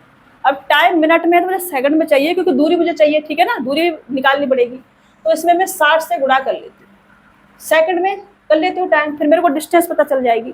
तो यहाँ से डिस्टेंस कितनी आ जाएगी, डिस्टेंस बराबर होता है स्पीड इंटू का टाइम। तो स्पीड है मेरे पास 35 और टाइम मेरे पास कितना आ जाएगा 0, 6 36, कैरी लूँगी 3 आ जाएगा, 6 दूनी 12 और 3 15, कैरी लूँगी 1 आ जाएगा, 6 और 1 7, ठीक है। ये डिस्टेंस मेरे पास ये आ गई, ओके। अब मैं आऊँगी दूसरी लाइन पे। दूसरी लाइन कहती है कि वो पूर्व 7:40 पर चला है, यहाँ से चला है, ठीक है, यहाँ से वो पूर्व 7:40 पर चला है, लेकिन 1/4 दूरी टोटल कितनी है, इतनी है मेरे पास 35 इंटू का 7560 का 1/4 दूरी किससे चला है, वो सामान्य गति के 6/7 भाग से चला है। सामान्य गति 35 मीटर प्रति सेकंड, 35 मीटर प्रति सेकंड का 6/7 करेंगे, 7 पन्ना 35 और 5 छिक्के 30, तो 1/30 समय बराबर दूरी बट्टे 4 होता है, तो दूरी बट्टे 4, ठीक है ना। हम क्या निकाल रहे हैं, यहाँ से टाइम निकाल रहे हैं, टाइम। तो टाइम बराबर दूरी बट्टे चाल। दूरी का 1/4 भाग सामान्य चाल के किससे चला है, 6/7 से चलाया। 6/7 कितना आ जाएगा इसका, 35 का 30 आ जाएगा, ठीक है ना। तो मैंने 1/30 रखा। अब प्लस करना है मेरे को। नेक्स्ट है शेष दूरी। शेष दूरी सामान्य गति के शेष दूरी 1/4 दूरी होगी, 3/4 बची होगी दूरी, ठीक है ना। दूरी कितनी है, 35 × 7560 का 3/4 शेष दूरी, ठीक है ना। और सामान्य गति के 6/5 से तय करता है। 6/5 35 का 6/5, 5 सत्ते 35 और 6 सत्ते 42, मतलब ये आपका 1/42 आ जाएगा। ओके, अब इसे सॉल्व करो। यहाँ से हमारे पास टाइम आएगा, टाइम भयंकर तो है थोड़ा सा। यहाँ से 0 से 0 उड़ाओ, फिर 4 तिया 12, 12 से 12 × 60 और 12 छिक्के 72, 3 बचेगा यहाँ पर, 12 तिया 36, ये 35 × 63 आ गया। यहाँ से 3 से काटोगे तो 3 × 3, 3 चौक 12, ठीक है। फिर 14 से इसको काटो, 14 पंजू 70, 14 से को काटो, 14 पंजू 70, 14 पंजू 70, ठीक है। 14 पंजू 70 और 14 चौका 56, ये हो गया। फिर 4 से इसको काटो, 4 से इसको ऊपर लिख लेती हूँ मैं, 540, 540 ऊपर लिखती हूँ, 540, ठीक है। फिर 4 से इसको काटो तो 4 × 4, फिर 4 तिया 12 और 4 पंजा 20, ये आ गया, ठीक है जी। अब यहाँ से 35 और ये वाला 35 बाहर ले लो कॉमन। 35 कितना आ जाएगा, 35 मैंने कॉमन ले लिया बाहर दोनों जगह से। तो 35 इंटू का इन दोनों को प्लस करना है, 5 और 3 8, 3 और 6 9 और ये 1, ये आ जाएगा, ठीक है। ये कैलकुलेट करके यहाँ आ गए हम। इसको मैंने कैलकुलेशन किया, यहाँ से 2 लिया तो यहाँ आ जाएगा 35 दूनी 70, 2 ले लूंगी तो 2 × 18, 2 × 18 99। अब 70 है तो 7 × 63, 630 इंटू का 11, इसका मतलब क्या हो जाएगा, 0 3 9 0, फिर 3, फिर 9 और फिर 6, ये हो जाएगा, ठीक है। इसका मतलब 35 × 198 का मतलब इतना सेकंड हमारा बनेगा, इतना सेकंड ये आ गया। अब इस सेकंड को मुझे मिनट में तोड़ना है, मिनट में तोड़ेंगे तो मैं इधर ले लूँ, कहाँ ले लूँ, जगह तो मैंने छोड़ी नहीं ना, बिल्कुल भी जगह नहीं छोड़ी मैंने। दिक्कत तो ये हुई ना, जगह नहीं छोड़ी मैंने। ये वाला जो चीज़ है ना, यहाँ से लेके वहाँ तक ले जाना था मेरे को, बट कोई नहीं, इसको ऐसे एरो बना देती हूँ और इधर ले लेती हूँ, ठीक है। तो ये जो आपका 6930 सेकंड है, इसे मुझे मिनट में तोड़ना है। तो यहाँ से 0 से 0 और फिर 6 × 6, 6 × 6, 3 बचेगा, 6 × 30, पॉइंट लगाएंगे, 6 × 30, ठीक है। अब देखो 0.5 मिनट को मैं 30 सेकंड लिख सकती हूँ, और 30 सेकंड एक ही में, ऑप्शन ए आपका राइट आंसर होगा, समझ रहे हो। तो 2 घंटे में 5 मिनट कम है, तो 7:40 से 5 मिनट करेंगे, 9:40 से 5 करेंगे, 9:35 बनेगा, 9:35 और 30 सेकंड, समझ रहे। इसमें मैं ऐड कर दूं अगर टाइम कितना, 7:40 में कितना ऐड कर दूं मैं, 115.5 मिनट अगर मैं ऐड कर दूं तो मेरे पास कितना आ जाएगा, ये वाला आंसर आ जाएगा, ठीक है। ये आज का आपका लास्ट क्वेश्चन था। थोड़ा कैलकुलेटिव है बट करना है, ऐसे ही कर सकते हैं, और कोई तरीका है नहीं। डिस्टेंस गुणा यहाँ नहीं करना है, आपने यहाँ रखना है, क्योंकि सारी चीज़ें कट जा रही हैं। और कोई शॉर्ट तरीका अगर इसका है, जैसे शॉर्ट में करा जा सकता है, तो मेरे को बताने का, ठीक है। इस क्वेश्चन को टेलीग्राम डाउट ग्रुप में ले जाने का, वहाँ मेरे को इसका शॉर्ट तरीका बताने का, क्योंकि इससे शॉर्ट मेरे को मिला नहीं। मैंने इस पर काम किया बट मिला नहीं, तो मैंने इसी से कराया फिर, ठीक है। आप मेरे को बताना अगर शॉर्ट में हो सकता है, तो मेरे को कुछ सीखने को मिलेगा, और मैं नेक्स्ट टाइम से फिर शॉर्ट में से कराऊंगी, ठीक है। चलिए, मुलाकात होगी नेक्स्ट क्लास में। तब तक के लिए अपना ख्याल रखना, स्वस्थ रहना, मस्त रहना, और खूब सारा मन लगा के पढ़ते रहना, ठीक है। गर्मी बहुत ज़्यादा हो रही है, तो पानी वानी ठीक से पीते रहना। चलिए।